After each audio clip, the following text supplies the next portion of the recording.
listening to the best of the Martha Zoller Show. To hear the full show each day, tune in to AM 550 and FM 102.9 WDUN or log in to accesswdun.com and click the Listen Live button from 9 to 11, Monday through Friday.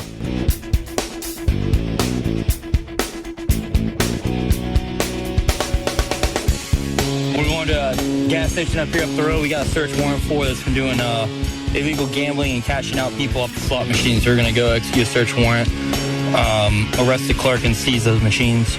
Everything on those machines is for in-store credit only. And basically what they're doing is they're taking those credits to the clerk, and he's cashing them out with money to leave the store with instead of using all those credits for in-store items.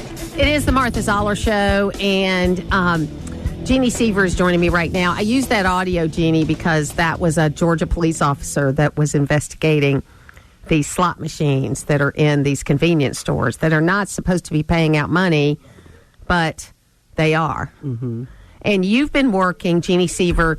I've known Jeanne for, 30 years, and we've worked on a lot of projects together. She ran for lieutenant governor in 2022, and she has been working with a group called Moms Against Gambling. She's the founder and president of that, and she's been working very hard to protect not only Georgia's children, but Georgians against the scourge of gambling. Yeah, exactly. After I ran, and that was one of my issues, is advocating against gambling, and I actually would travel around the state, and I was shocked of how many people were uninformed about the gambling push here in the state legislature for the last 7-8 years. And so I felt that it was a need to go out there and educate Moms Against Gambling, which I am the founder. We're all about educating Georgians, and we're a national organization, so we're involved all over the country in trying to just educate folks on the gambling harms and the addiction, which gambling is the worst addiction of any addiction in the nation. Well, and it's so difficult because we have this paradox of already having the Georgia lottery here. And when Ralph Reed ran for lieutenant governor many years ago, I remember meeting him for lunch. Meeting him for lunch. And he asked me that question. He goes, as a Christian conservative, how do I kind of square the fact that the Georgia lottery is very popular for what it does related to education and how it was managed and all of those things, even though the vote, if you remember, it was very close. I mean, it was like 51-49. It wasn't like a blowout. It was a very close vote. But he asked me the question, how do you do that? And I said, it's popular. I don't think you can speak out against the Georgia lottery. Okay, you need to put the things in the Georgia lottery that will help people that end up having gambling problems and things like that. But it's there. It's a done deal. Nobody's going to get rid of the Georgia lottery. Absolutely. But what we don't want to see, and I've been back and forth on this issue, what I don't want to see is what you see in cities around this country. I don't care that Atlanta's not the only city that doesn't have casinos, because where I go to cities that have casinos, I see a lot of things I don't like. Absolutely. It brings corruption, it brings sex trafficking, it brings prostitution, everything. It brings crime. That's a huge issue, but I'm more focused, too, on the fact that what it does to families. A gambling addiction is the worst addiction of any addiction in the nation. 1 out of 5 that become addicted to gambling actually attempt suicide. And a lot of the legislators these days over the last many years are saying, well, if you don't support gambling, then you're against the Hope Scholarship. And I'm like, well, that's not true. It's the fact that, we have sex trafficking out there. Is that okay? Should we go ahead and legalize that? And, because they use that excuse, it's for the kids, it's for the kids, for the kids. But you look at the Hope Scholarship now, I think we're down to 24% now goes towards Hope, that it was initially 35%.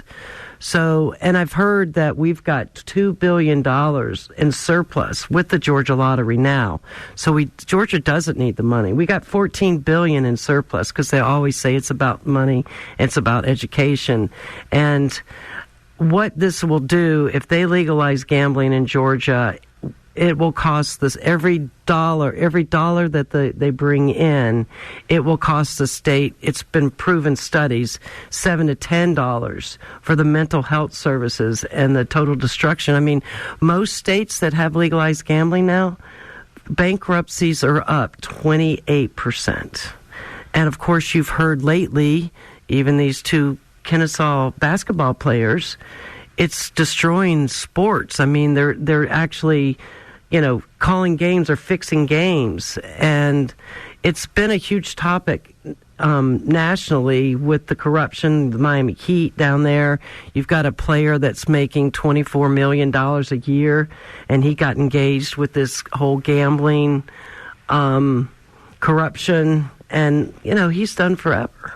I mean, and there are these things that you see with especially sports gambling. I mean, so we disconnected from cable about a year and a half ago, but even on my on my streaming services, it's like almost like when you switch to one, the first ad is almost about some kind of game you can play and make money on it. I guess because I play solitaire on my phone, that I for some reason I don't play solitaire for money. I play plain old solitaire. But for some reason I get these solitaire ads saying how I can make all this money. And, I can see for people that are looking, if it seems too good to be true, it probably is. But if you're having money trouble and money's tight and you see an ad saying, oh, you can make $5,000 a month playing solitaire, there's no risk. How can they get away with that? Lose, lose, lose. You think it's tough now with the ads? And basically, a lot of the ads are targeting our children on their iPhones and video games to go and play the slot machines, which have like Sonic on it or Spider-Man on it, to get free stuff just to kind of ring them in. So when they do become legal, and there are a lot of minors that are actually gambling right now, and I just don't understand how gambling is illegal in Georgia and people are gambling all over the place. I still, but just imagine if it's illegal, what kind of ads? It's going to be a constant. Some had even proposed putting casinos on your iPhone. Can you imagine having a casino 24/7 on Georgians or anybody's cell phone all the time? What addiction and how the rising of addiction. So let's talk about the Georgia legislature, because my sense is that Speaker Burns is not that into this. Okay, that I'm not saying he won't let it come to a vote. I'm not saying, but that it's not something he's pushing. And Lieutenant Governor Jones, I can't really get a read on him either. I know you've worked with both of these people on this issue. What do you think? Well, John Burns has been very helpful. I've reached out to him several times, and he said, Jeannie, educate the members. Just educate the members and let them understand. And that's what we're all about, Moms Against Gambling. Burt Jones has been advocating for gambling since day one. If he's the next governor, Martha, I'm telling you, I hate to say it, but he will legalize gambling in the great state of Georgia. To go extreme where one session they couldn't get any kind of gambling legislation passed in the Senate. So what did they do? When Lisa Hagan came over with the soapbox derby bill and wanted to make Lions the soapbox derby capital of the world, they hijacked her bill, put 23 pages of sports betting and gambling in her legislation. Of course, she's not supportive of gambling, so she pulled it out, but still the name on the legislation was soapbox derby capital, and it was all about gambling, and it was horrible to be that desperate. There's 84 gambling lobbyists every year at the state capitol. Of course, they probably love me now because I keep them employed. I don't know. But I'm sure some of them.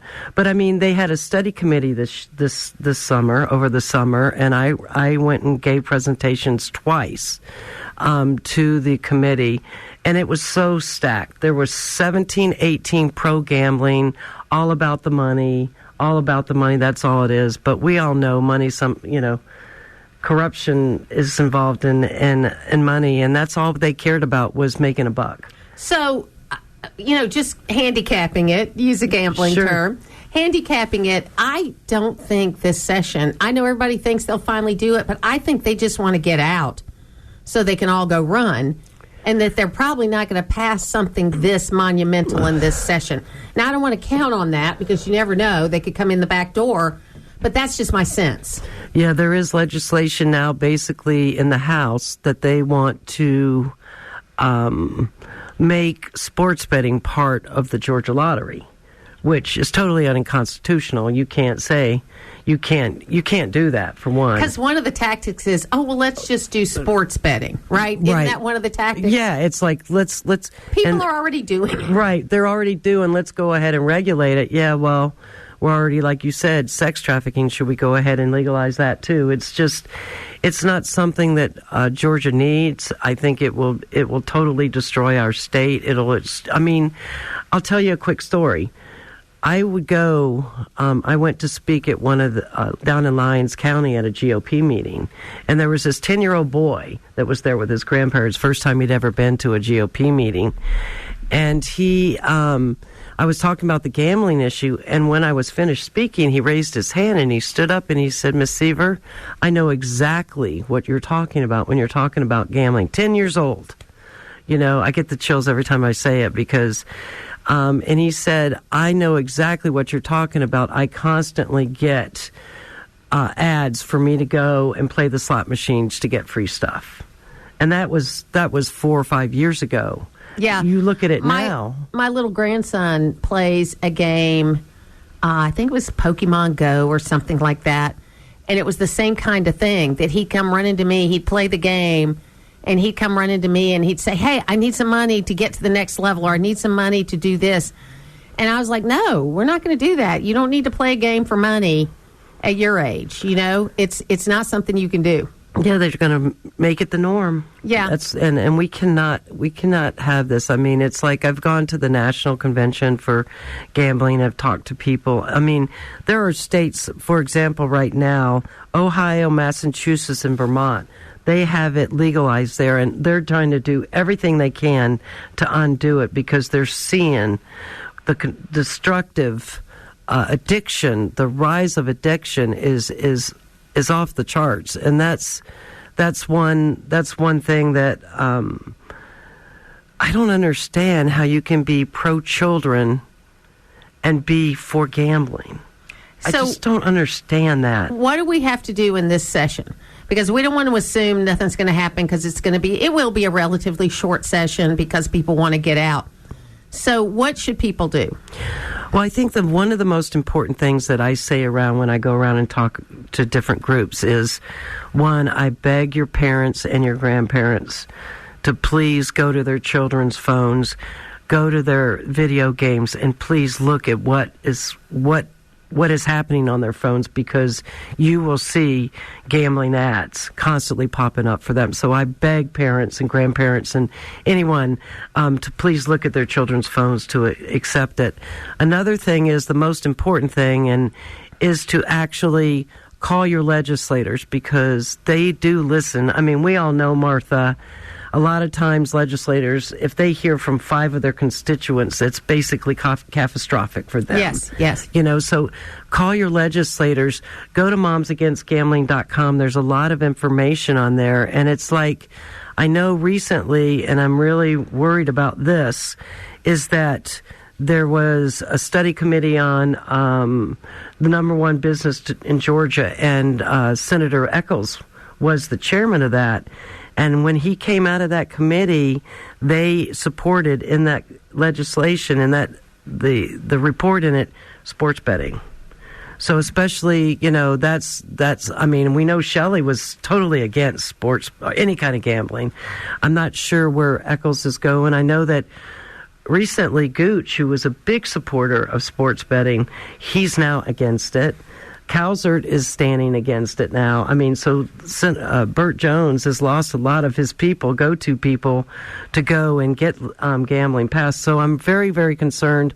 I need to talk to Senator Eccles and ask him where he stands, because he left the governor's floor leader to become chairman of the committee that basically pushes the gambling. So I pray to God that your senator is not in support of gambling, and I'd love to reach out to him, and if he can hear us, I'd love for him to call in and talk to us. Well, I think it's going to be an interesting session. I mean, they're not going to give up. I mean, if they don't get it through this year, they're going to keep trying until they get it through. They won't give up in any of the states where they don't have legalized gambling. I mean, you can just see that by how they spend their money, because they have plenty of money because they always win.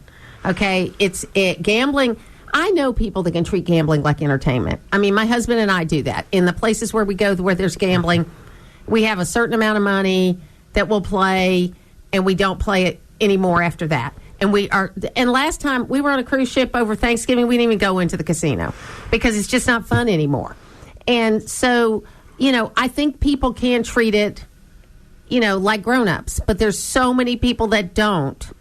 Easy bucks. They think it's easy bucks. And when you're taking, like the egg money, as my mother used to call it, thinking you can triple it or whatever, that's just not the way to approach something. But unfortunately, a lot of people do. Yeah, and this is definitely, it's not a Republican, it's not a Democrat issue. This is a public health issue, a mental health issue that has become, and there's studies that the Lancet report has come out about, especially about the suicide rates that have increased since this gambling has just been going on. It's growing faster and faster on that addiction. So, Jeannie, give them the website again. The website is momsagainstgambling.com. There's all information on there that you can learn more about it. My phone number is on there. Please feel free. I've had a lot of people reach out to me that they've had their sons or daughters addicted to gambling, and I've been able to direct them to get help because there's only 3 national rehab centers specifically focused on gambling, and it's very, very hard to get into. So we are there as a resource to help families. So please call me. Thanks for coming in. Appreciate you being here. Thank you so much, Martha. Putting the talk in News Talk. It's the Martha Zoller Show on AM 550 and FM 102.9 WDUN. Sitting right here with me is Clark Dean. He's running for governor. Welcome. Well, thank you. It's good to be with you, Martha. Now, I couldn't miss the ball analogies in that commercial. So is there a football background there? There is a football background. I started playing in 4th grade and played all the way through college. Yeah, so where'd you play? Played at Harvard. Really? Which doesn't get you very far down here. No, but that's okay. My cousin went to Harvard, and he was ROTC, which, of course, they don't have at Harvard. So he had to go, I think, to Boston College to do his ROTC or MIT. Yep. And he ended up 30-year career in the Army. And do you have a relationship with Harvard now? I do. Really? With Harvard football. Yeah. So that's good. Harvard football still gets my money. The school, not as much. No, I get that. But it was a great experience, and I was a kid. I mean, I loved playing football all the way through. I had a weird injury my senior year in high school, so my recruiting kind of went in the ditch. Yeah. All the coaches ran for the hills, but the Harvard guy, he was like, "Look, I think you're going to get in, and if you do, I want you to play." So I was a preferred walk-on with a chip on my shoulder, but I wanted to study biomedical engineering. And at the time, it was one of the only schools in the country that had an undergraduate degree in biomedical engineering. Kind of like Fernando Mendoza. He walked on. He couldn't walk on at Miami. That's and look right. what happened That's last right. night. You know, anything's possible. Yeah. Martha. So tell us about you. Well, I've been in Georgia for over 20 years. Really enjoyed raising my family here. We came when my kids were literally 4, 2, and newborn, and just have really enjoyed it. So married for 28 years, have these 3 kids. We came, like I said, when they were little. Now they're 26, 24, 22, 2 boys and a girl. My oldest just got married, which has been very fun. So we had our first Christmas with a new daughter-in-law this past Christmas, which was great. Yeah, I'm a business guy. I've been I studied biomedical engineering, but I got sucked into real estate and finance and management consulting. So my whole career has really been serving clients in those fields all over the country and around the world. And I feel like I'm a guy that really, I often refer to myself, I'm a son of the community. I'm one of these guys that really people invested in along the way. I was an Eagle Scout and, did Boys State and learned about that and, youth group through my whole life growing up. learned about mission trips and really have continued to do that still to this day, which is really an important part of my life, and the football. And what I found is that people kept investing in me, and then I got a chance really in all of those areas to go back and I became a scout leader, and I was got to go back to Boys State as a counselor, and I got to obviously involved with church and was an adult Sunday school teacher for like almost 20 years. So just doing those kind of things I think is an opportunity to give back, and I feel like a lot of folks invested. Now it's time to give them a return on that investment. And a Rotarian. And a Rotarian, which is a big deal. So nonprofit stuff is super important to me. I got involved with Rotary in the early 2000s, joined the Rotary Club of Atlanta in 2006, and then got to the honor of serving as president of that club in 2017 and 18, right after we hosted the International Convention in Atlanta. That's so right. That was a really fun experience, and I got to know so many Rotarians from all over the state, be on that host committee, and Rotarians are awesome. I mean, it's this idea of service above self, I think, is so important, and it's really one of the reasons I'm running for governor. I mean, it's this idea that we, Georgians deserve leadership that's committed to service above self and really dedicated to helping all Georgians thrive. So tell me what this process was like, because you decided you wanted to run for governor, but you're a guy with really very little political experience. But I guess, there's some politics in the, leading of civic clubs and things like that. There's some politics involved in that, but really not. And in real estate. And in real estate. A lot. So not the political world per se. But what was that process like? And how does a guy like you put a team together, that's maybe going to achieve this goal that I'm sure a lot of people have told you, why are you doing this?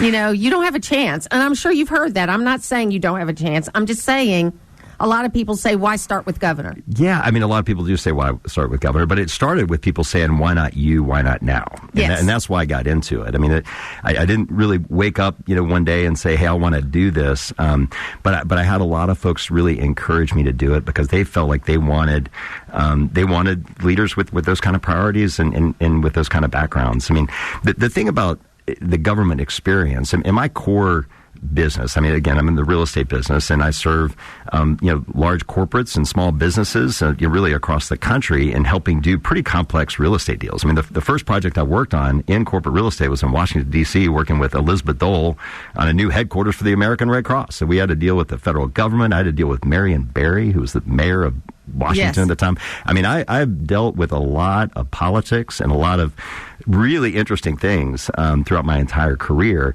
And really, it's all about, like you said, it's about building the right teams. And if you can get the right people around you, you build the right teams, you listen, you can do anything. And I've never been more confident that that's possible right now. So what do you see in state government that makes you think, I'm the guy to lead this team? I mean, what would you do if you were governor? Yeah.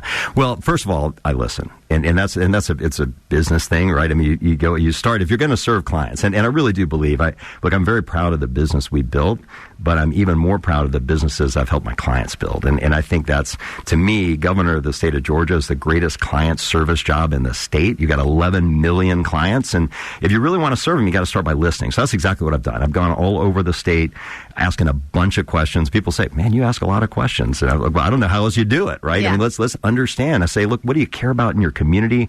What are things you're excited about? What are the opportunities, and what breaks your heart? And people will share with you. And to me, that's been the best part of it. And when you start seeing these patterns of opportunities, and that was really the basis of this, you may have heard talk about this ASAP plan for Georgia, which we need to do ASAP. And it really focuses on affordability, on strength, on accessibility and prosperity for all Georgians as soon as possible. And then there's work streams under each one of those letters that I've really worked on and continued to develop as I listen to people and identify the opportunities. And one thing, so much of what's great about the state of Georgia, everything begins in community. And we've got a lot of great communities here. We've got great community leaders. We've got a lot of great nonprofits that do fabulous work. But the economy is really, it gets down to, like, if you get the economy right, all these other things fall into place. And I really believe right now, and I assess the state, we've got so many strong assets, but we have some real opportunities for what I refer to as economic acupuncture.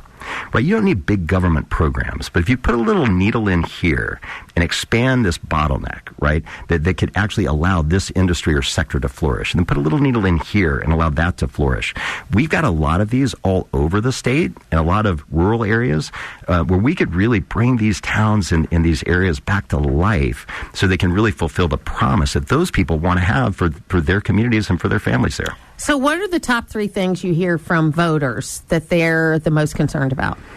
So it was those 4 things, really. I mean, the first thing, by the way, and I've been talking about this from day one since I launched, is affordability. I mean, people care about it. It matters. And it matters whether, you think it's there or not. It's just what people are saying. And I know I felt it. I mean, I think we've all stood in the grocery store and we've watched people start putting things back. It's a big deal. But the interesting thing about that, affordability covers a lot of different things. And we've got food and grocery affordability, housing affordability, we've got tax policy, right, that affects affordability, and things like food and grocery affordability. I mean, there's a lot of states that can't do a lot about that, but we can. And I think there's a real opportunity and some things that I've learned actually doing mission work in Central America that I think can unlock opportunities for targeted food processing that can really catalyze some of the agricultural industry in our state, and at the same time creating opportunities for farmers and allowing them to kind of expand the yield that they have on their crops, at the same time expanding the food supply and ultimately reducing costs for Georgians. And, what I hear is the affordability, number 1, traffic, number 2. Yeah, I mean, everybody's talking about that.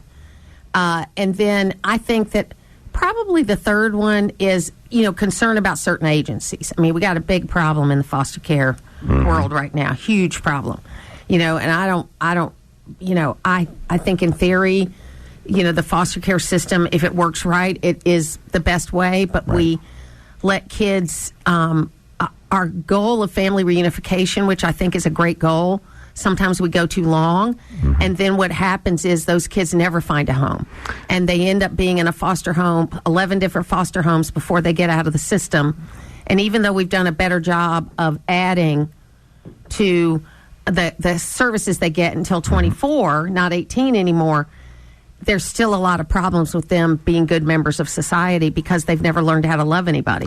It's a massive problem. It's a massive problem. And those things that you just mentioned, to me, those are the things I hear that I sort of bucket into strength. I mean, how do you have a strong state, right? You got to have an efficient, effective government, but you also have to have strong institutions within our government that serve people the right way. The foster care system is broken. I mean, it's not working for us. And I got to see that really up close and personal in my early efforts to end especially child sex trafficking. So that was a big issue for me in the Rotary Club of Atlanta back when nobody wanted to talk about this. I mean, literally, we wanted to put a program up on stage and people were like, whoa, I don't know if we ought to talk about this. Yeah. I was like, that's what leadership is. It is taking on these hard things. And we did. My father-in-law actually started the National Center for Missing and Exploited Children. He was employee number 1, was the chief operating officer for decades. And so I was really keenly aware of how these young people whose lives are often kind of broken and disconnected in the foster system, how it makes them susceptible really to being victims of these trafficking crimes. And you see it happen a lot. I've been involved with Covenant House for years, and a lot of the folks that come through Covenant House, which is a homeless youth organization in Atlanta, it is just it's heartbreaking how many of them came from the foster system and just weren't able to get it figured out. And the thing about it is, I think that's where, and you're a Rotarian, so you get people around these kind of problems, you can do big things. And I'll use, for instance, when that Rotary Club got behind, the child sex trafficking. I mean, we created this first task force of CEOs around the city. Like, people weren't talking about it at all, like literally. And all of a sudden they're like, wow, this is something not only is a big issue, but it's something that, we're running the big airlines, the big hotels, and we can do something about it. So we did that. We got the National Center to come down. We hosted and funded the first regional law enforcement training program for child sex trafficking. I mean, it's 21st century slavery is what it is. And it was exacerbated under the Biden administration by all the missing kids that came into this. I'm sure a lot of them came to Georgia. So it's a challenge. Can you stay one more segment? Of course. Okay, so we're going to take a break. When we come back, we'll talk to Clark Dean till the bottom of the hour. And the schools and the agents, they have ruined college sports. It's insane. It's Todd Starnes weekdays at noon on North Georgia's News Talk, AM 550 and FM 102.9 WDUN. Some car dealers want to sell you a car. At Hardy Chevrolet, we'd rather help you find the vehicle that's right for you. This is Mike Cormier. We call it the Hardy Chevrolet difference. Since you're the one who will be in the driver's seat of that new Chevy, we think you should be in the driver's seat when it comes to making the selection. It's like Charles Hardy always said. We love you and we need you. Together, let's drive. At Hardy Chevrolet, Browns Bridge Road in Gainesville, online at hardychevrolet.com. Are you a veteran? Was your spouse a veteran? The VA might have some money for you. Hi, I'm Tabitha Clark, one of the paralegals at Kimbrough Law. I'm also a veteran. The VA aid and attendance benefit can pay more than $31,000 a year. That's every year, tax-free. Most people have no idea that the VA pension aid and attendance benefit even exists. As a result, millions of veterans are missing out on extra money each month. I don't want you to be one of them. And it's not just that veterans don't know about this. There are misconceptions about VA benefits that could keep you from getting money you've earned. Money you deserve. If you're over 65 and you were in the service during wartime period, or you're married to someone who served during wartime period, call Kimbrough Law. We'll see if you qualify. And if you do, we'll help you apply. For more information, go to kimbroughslaw.net. That's kimbroughslaw.net. Paid for by Christian Care Ministry. Maybe this is you too. There's enormous frustration right now with healthcare costs. It is amazing. Healthcare costs for families in the last 20 years have almost tripled, and it just keeps getting worse. All this to say, this is why MediShare is so in demand right now. People are looking for alternatives, and MediShare is proven. You can save thousands of dollars a year and actually like it more. Over 1 million Americans are now part of healthcare sharing, and MediShare is the gold standard. It's trusted. It works. It's been helping people save money and have peace of mind now for 30 plus years. It's not some big impersonal thing either. It's a community of people like you helping each other. So yeah, if you're frustrated too, here's your chance to make a refreshing change. You'll notice the difference as soon as you call. They're easy to talk to. You can get a price within 2 minutes. Here is the number. Call 855-51-BIBLE. That's 855-51-BIBLE. 855-51-BIBLE. Always here, always local. From the Access WDUN Hardy Chevrolet Newsroom, Tadmore Elementary School in Hall County will commemorate a century of education this week when it holds a celebration on Friday. Details at Access WDUN and coming up on North Georgia's News Talk. Use the Access WDUN Talk and Text line, presented by M&R Rental at 770-535-2911, and be part of the conversation. From the Northeast Georgia Health System studio in downtown Gainesville, it's the Martha Zoller Show on AM 550 and FM 102.9 WDUN. It is the Martha Zoller Show. We're here with Clark Dean. He is an outsider candidate running as a Republican in the governor's race for Georgia. And it's an interesting conversation. If people want to know more about you, Clark, how can they do that? They can check out my website. So it's www.clarkdeanforga, just FORGA.com. Also follow me on my Facebook page, Instagram, TikTok. I got it all now. I got it all. So how has it been, just getting, because I know that it's difficult. The system is difficult. Mm-hmm. And the primary system is difficult.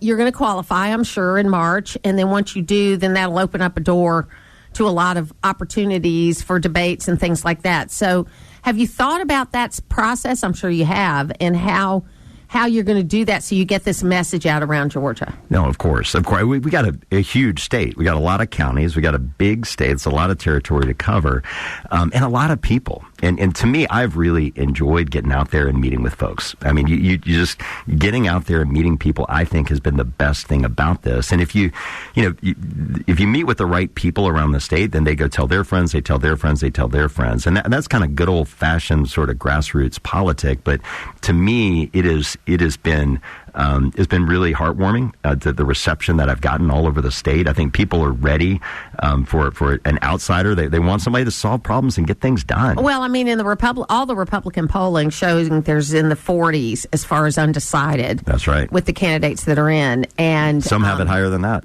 Yeah, I mean, that people are undecided. They don't know what they want to do with this, and you're in a unique place because you can raise money during the legislative session where everybody else that's running cannot, and so you're in a place for that. And obviously, money's part of the game.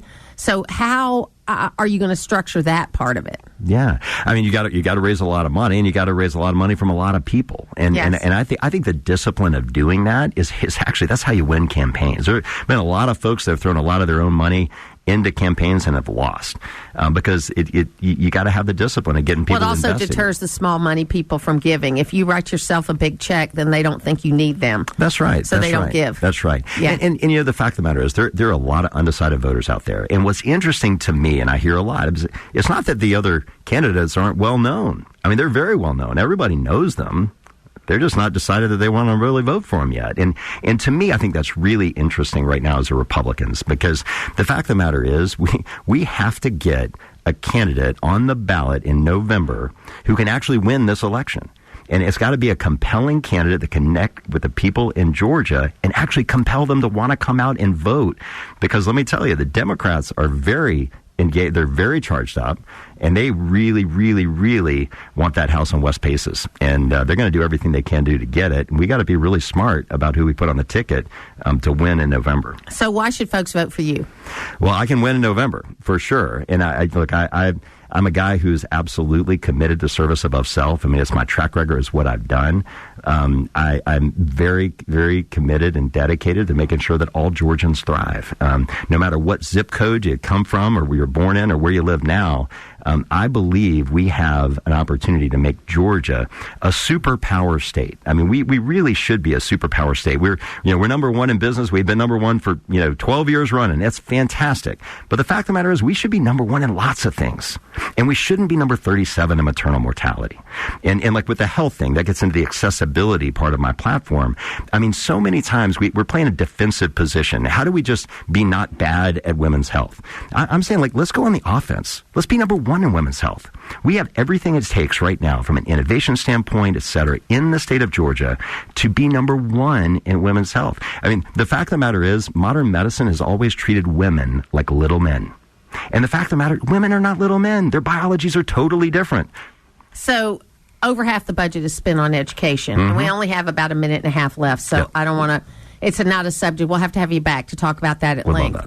Your thoughts about that, just in a minute and a half. Education is super important. I've been a big believer in early childhood education. I chair the Metro Atlanta YMCA, which is the largest provider of early childhood education in the state. From 0 to 4, that's when brains are developing. I mean, it literally, like 80 to 90% of brain development happens between 0 and 5.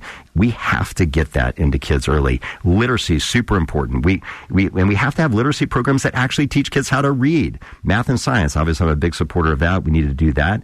And then education in high school. We need to create entrepreneurial opportunities for kids to get apprenticeships in things that they want to do. It always bothers me when people say, oh, this generation, they don't work hard. Man, we got a generation that'll throw up doing wind sprints to win basketball games. It's our responsibility as leaders to focus kids on what are the benefits of learning that math, of being able to read this literature, being able to be great writers and great communicators. What are those jobs that are open to them? And there's a lot of jobs out there that do not require 4-year college. It's local radio, and that's why you're listening. It's the Martha Zoller Show on AM 550 and FM 102.9 WDUN. Tim Evans, he's the president and CEO of the Hall Chamber, is here because it's that time of year. It's the political forecast time of year. And Tim Evans is here with us. How are you? Good morning. Glad to be with you. So did you ride your bicycle this morning? I did inside on the indoor trainer. Yep. Yeah. So what kind do you use? I've got just an indoor trainer set up that I can use during these winter months, but during nicer weather, meaning when it's dry and above 40 degrees, I'm a mountain bike coach and sometimes get outside on the Chicopee Woods Trail. So you don't like Peloton, right? No, not Peloton. No. You want the real scenery. That's my wife. She loves Peloton. She's into the Peloton. But yeah, so I don't really like to sweat, okay, but I joined a gym a number of years ago so I could figure out what piece of equipment I wanted to have at my house because I didn't want to just have it be like a sweater holder. I wanted to actually use it. So I joined, and then it was the rowing machine. So I got myself a rowing machine that I put in my office, and I'm not a girl that's going to do an hour, but I'm going to get on it 2 or 3 times a day for 10 or 15 minutes, and just kind of do it that way. That's the way I like to do it. It's a stress reliever more than it is, a cardiac workout. Do you picture yourself being on the water when you're on it? No, not really. But I tell you, it's funny. My son, Chip, who was most athletic of all my kids, but could figure out a way to do the least exerting job. Maybe he got that from me. He was the coxswain on the rowing team when he did that. So you don't really row when you do that. You just call out the commands, which is perfect for him. But that's all right. No, I digress. This is a great community. It's got the most amazing things going on. Everybody wants to come here. My husband and I are a house divided because he doesn't want one more person to come. And I'm kind of a great growth kind of person. I think if it's good growth, I want it to come because I love people. We've got a lot going on. And next week, you're going to have a panel that's really important. Tell us about it. Yeah, we have our annual economic and political forecast next Tuesday, the 27th, at Lanier Technical College. And we've got a panel that represents a cross-section of the business and economy here in Gainesville-Hall County. Matt Hanley, the president and CEO of Northeast Georgia Health System. Todd Donaldson, the senior VP of pre-construction at Carroll Daniel. Frank Norton Jr. Of the Norton Agency. And Ryan Owen as vice president of Kubota Manufacturing of America.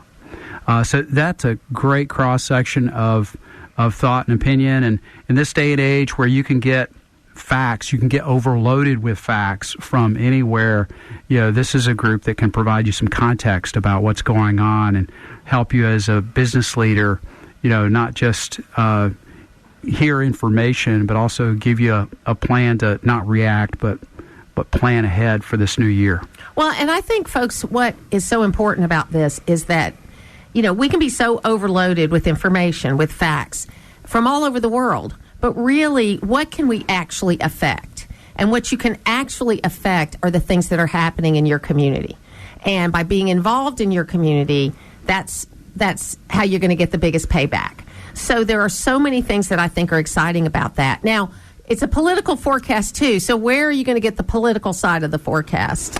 Well, I think as business leaders, each of these are coming from a different part of the economy, and we have, things going on nationally, internationally, but also right here in Georgia with the state legislature in session right now and considering a number of bills that could affect businesses, could affect healthcare.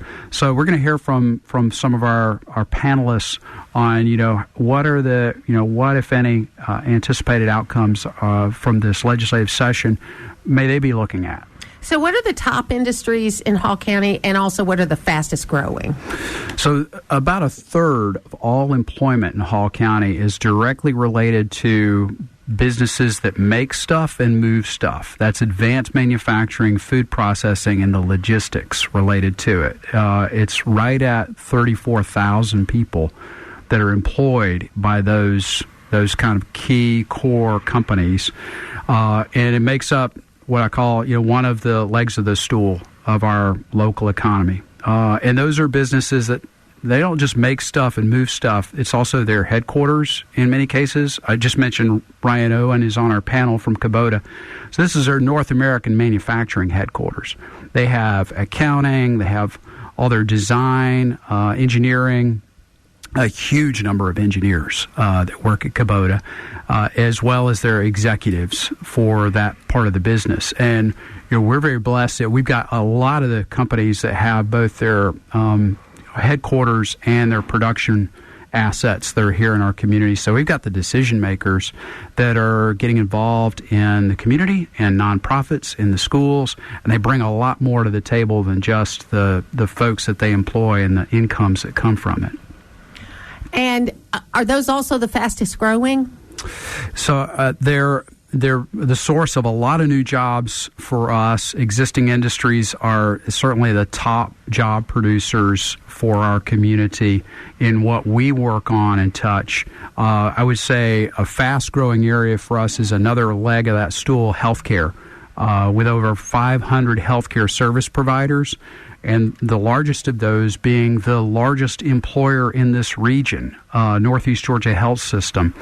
And, in healthcare, we've got about 15% of all employment in Hall County. And Northeast Georgia Health System is, has a huge impact, not just on Gainesville, Hall County, but the whole region of Northeast Georgia. An annual economic impact of $7.8 billion is the most recent study that we saw. And that's just Northeast Georgia Health System by itself. That's so amazing. We had Matt Hanley in here last week, and some of the work they're doing is really cutting edge, as well as just the expansion that they've had. But it's such a fast-growing portion of the economy here. So if people would like to go to this event next week, is that still open? Is that possible? We're almost sold out. So this event, like all our events, is on our website at www.greaterhallchamber.com/events or www.ghcc.com/events. And that's where we have all our events for the upcoming months. And it's springtime, so many of those are traditions for us. Our Chamber Chase 5K and 2-mile wellness walk coming up at Riverside.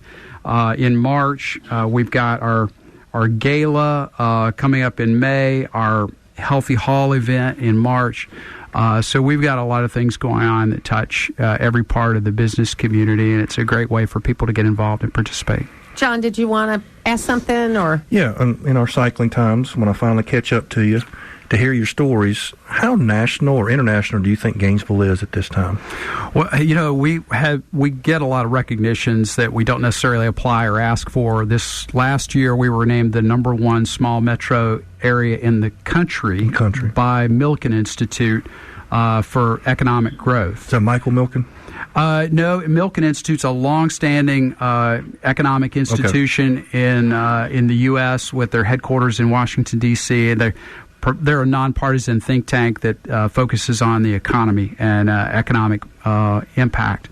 But Site Selection this fall also named us the #1 small metro area in the country for our economic growth. So those are things that we've been in the top 10 of those lists for the last decade, but this was the first time we hit #1. Congratulations. Due to your hard work. Well, I think it really speaks to just the economic vitality, and we have this resiliency that we are blessed with in Gainesville, Hall County that puts us far ahead of a lot of the other all of the other metro areas in Georgia, but also many areas in the country. So we had talked about what are the kind of primary legs of the stool, being those advanced manufacturers, healthcare. We've also got a strong small business and education sector in Hall County, and when we look at how we are compared with our other metro areas in Georgia, we're long term. Our unemployment rate is below all of those, and we are at the top of the metro areas in terms of prosperity and just jobs that are available to people. So what I hear from a lot of young people, and I'm talking about kind of in that just out of college to maybe early 30s age, is how difficult it is to find a job in this new way that job hunting is, where you go, AI decides if you're qualified or not, and they'll even say in the application, don't call to follow up. I mean, I don't understand that at all, because when I was hiring people, and I've had as many as 60 people work for me, the people that were persistent, it kind of helped them get to the top of the pile, you know what I mean? And I hear that so much from people in that age group. I know it's got to be true. And then, of course, you compound in the housing affordability and, all that kind of stuff. How big of an issue is that for the chamber? I mean, do you hear that from people? And do you see that as a part of your mission to like help people find jobs? I know you do job fairs and things like that. Well, in fact, I was going to mention our job fair for the spring is coming up April 2nd from 10 to 2 at the Gainesville Civic Center. And we do that each spring and fall. We had over 1,000 people come through the door this last September for our fall job fair. And we hear over and over again that's a way of making personal connections to hiring managers. And I'll relay a story since we were doing a program this morning at Burnell's Downtown Center. And about a year ago, we had a job fair at the Civic Center, and Burnell was there with their booth. Their HR folks were there, and a young lady walked up. She was looking for a job, and the HR manager from Burnell literally chased her down and got her job application and hired her. And this young lady came back to the next job fair, and she was working the job fair for Burnell. So, we see that over and over again, that people are getting jobs at that job fair, and it's the personal connection that we make. It's still so much more effective to do that. And if you've got 50 to 60 hiring managers from different companies all at one event, why wouldn't you go? And we make the event from 10 to 2 so that people can attend that have a job, that are looking for a better job. They can go to and maybe get another opportunity, an upgrade from their current position by meeting with employers that are hiring. So again, there's still a few spots left for the event next week on the 27th. That's 8:30 to 10 at Lanier Tech, right? At Lanier Tech. Okay, good. Right. And I hope you'll be a part of it. And I'm very excited for the work we're doing here through the chamber, because I know a lot of people get the U.S. Chamber confused with Georgia Chamber and with local chambers.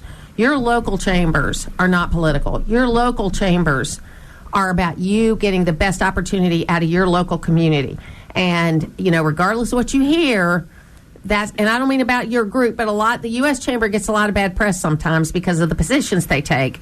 And you're not the U.S. Chamber. You're the local chamber. Right. We're not actively lobbying at the federal or state level. We're trying to educate our business community and give people a chance to participate. And when you're in the room at one of our events, you're there with a lot of other business leadership and elected leadership that are making a real impact on this community. Absolutely. Tim Evans, thank you for being with us today. Thank you so much. To hear the full versions of last week's Martha Zoller shows, go to the podcast page at accesswdun.com, and you can follow me on social media at Martha Zoller.